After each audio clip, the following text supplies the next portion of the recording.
Mardi 9 mai 2023 à 21h, France 5 diffuse Cuisine provençale, des plats de fada, un documentaire inédit mettant en avant d'irréductibles provençaux qui se battent pour sauvegarder leur tradition culinaire. Une initiative salvatrice alors que certains plats typiques de la région voient leurs recettes détournées sans vergogne. À la Provence. Ses champs de lavande, sa saga et la montagne fleurira sur France 2, ses cigales, les films de Marcel Pagnol. Et sa gastronomie gorgée de soleil. Fiers de leur spécialité et des produits de leur terroir, nombreux sont les habitants de la région à se mobiliser pour conserver leur tradition et l'authenticité de ces recettes qui ont conquis le monde, au risque parfois de perdre leur âme. Le documentaire inédit Cuisine provençale, des plats de fada, diffusé mardi 9 mai 2023 à 21h sur France 5 propose de les suivre dans leur combat. La bouillabaisse populaire devenue un plat de luxe à l'origine, la bouillabaisse était un plat de pêcheur qui permettait d'accommoder les restes de poissons abîmés ou invendus. Mais au fil du temps, elle s'est sophistiquée.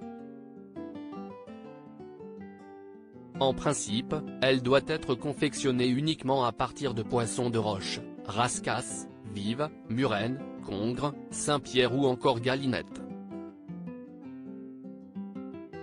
Cependant, avec la raréfaction de ces espèces dans les eaux de la Méditerranée, ce plat typique est presque devenu un produit de luxe.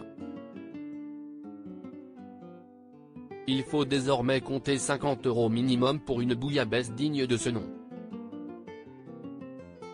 En dessous de ce prix, les restaurants qui l'affichent à leur carte sur le Vieux-Port dévoient quelque peu la recette. Certains utilisent même des bouillabaisses en kit, vendues sur internet avec des poissons congelés dont une partie vient de Chine. Un plat moins cher certes, mais aussi moins bon. Le pambagna, une recette intouchable au même titre que la pie saladière, la salade niçoise et la soca, le pambagna est un incontournable de la cuisine provençale. Égard à ceux qui ne respectent pas la recette traditionnelle de ce sandwich.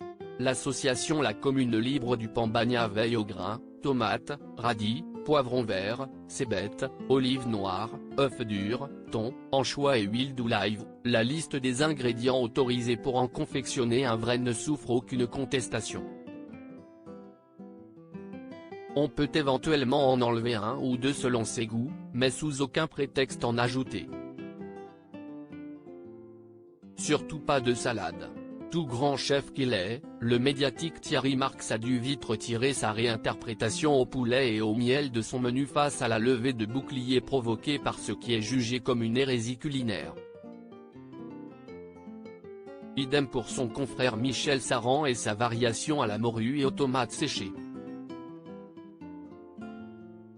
Inflexible, Pierre Psalty, journaliste culinaire et expert de la cuisine provençale tranche, le pambagna, si est intouchable.